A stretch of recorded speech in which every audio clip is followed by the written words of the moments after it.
Well, I think it's about time for another Quarter Notes. This is the video series where I look at 4 albums, kind of the play on words for the quarter notes, quarter, 4 notes, me. So, Quarter Notes, where I look at 4 albums that I've been listening to that I don't really have a whole lot to say about, but I still want to talk about them.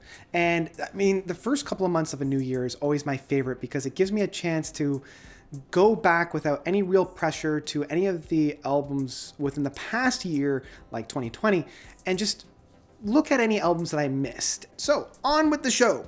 First up, we have Submarine Silence. Did Swans Ever See God? I always found like I wasn't a big fan of theirs, and which is interesting because they're essentially a Genesis clone band, and that's one of the reasons why I'm not a big fan of theirs. I feel like they're utilizing techniques that I'm not a big fan for the retro prog. I feel like they hugged their influences way too heavily without doing anything new themselves. But with Did Swans Ever See God, I feel like they're starting to distance themselves a little bit from Genesis while still having a little bit of an umbilical cord, attached to them. There's a lot of times where I'm feeling the keyboards are very Tony Banks styles. Like I'm hearing very much like a Curious Feeling on those. And there's a number of times when the guitars and the rhythm of the guitars feel very much like Steve Hackett, specifically on Please Don't Touch. But really, this album is inoffensive. It doesn't really do anything all that new, but at the same time, I never really feel myself being bored about it. I still have a really good time whenever I listen to it. So this would be one that I would download. Like I wouldn't have any problem having it on my computer or listening to it on the go or something along those lines. It wouldn't be necessarily one that I would return to very often, but when I do, I find a good time. Like this is kind of like a comfort album for me, if you kind of know what I mean by a comfort album. One that doesn't really require too much attention, but one that I enjoy while I'm listening to it. So moving on from there, another one that really kind of made a splash this year was Sanguine Hum, and I think that's how you pronounce it, with their album A Trace of Memory. This was a fantastic blending of post-rock in the vein of like Mogwai with progressive rock in the vein of like Steve Wilson, like how Steven Wilson was kind of orchestrating and producing albums in the mid 2000s. It's very trippy, it's very psychedelic, but it never is too heavy. Like it never gets to like the full-fledged like heavy rock, but at no point is it ever dull or listless. I still found myself enjoying it, but I don't know, there was still something that I felt like was just lacking just slightly. Like there was something that was missing the entire time I was listening to it, and I wasn't quite sure, and I'm still not quite sure what that actually is. It was still a fantastic output, and one that, again, much like Submarine Silence, I never had a bad time when I was listening to it, but I never really had a full cause to really return to it. Like I wasn't craving listening to it anymore, but it was still a good time. So this would be one that I would probably stream. I would listen to. I would have it on like a late afternoon, but that's about it. That's really about it.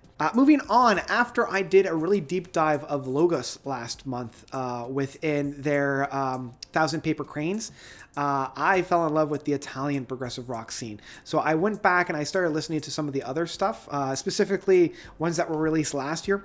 And there was one that was released by La Maschera de Cera. I think that's how you pronounce it. Maschera di Cera. And their album of SEI.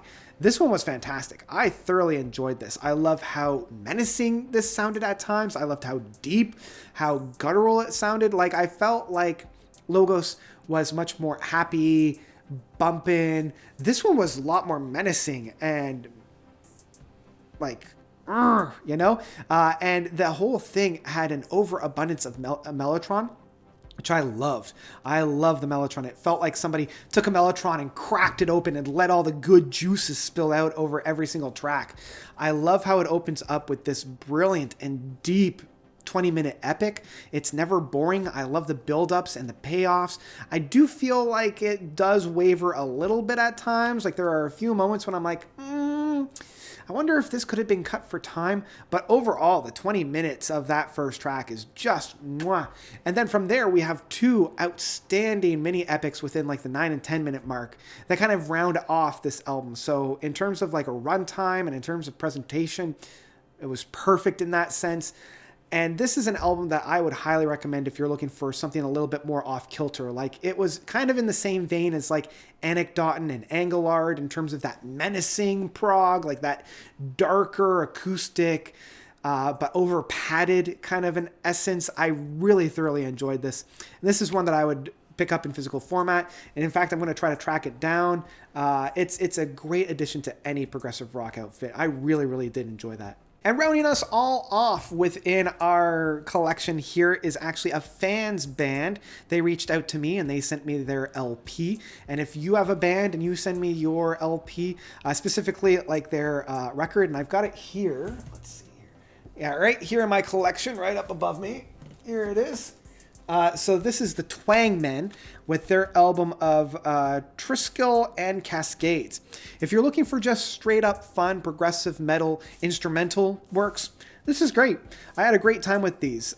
We've got, what, 2, 4, 6, 9 tracks on here. When you think of progressive metal, that's basically what you have on here. My only concern, though, is that they don't really do anything all that new. Like, there's nothing really on here that I haven't already heard before, but you can tell they've got passion, you can tell they've got talent, and they've got that hunger, they've got that drive. So I feel like once they've got this kind of out of their system, I feel like they can really find themselves and find their identity, something that makes them special, to put themselves above the crop, you know, because I think they have the talent for that.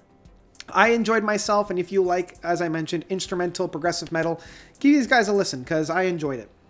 And there you go. That's it. Those are my 4 albums on this edition of Quarter Notes. I've got a couple more that I want to get through because I'm listening to even more stuff that you guys have recommended. So that's about it for this one. What did you guys think of the albums that I covered? Did you love them? Did you hate them? Let me know of your own thoughts about each one of those by commenting down below. And if you like what you see and you want to help support me, consider donating to my Patreon. Even $1 a month goes quite a bit of a ways. You get your name and the fancy end card here, as well as a shout out on my live streams and perks, depending on how much you donate per month. So that's about it from me. Thank you guys so much for watching. As always, you guys are definitely the best. And until next time, notes out.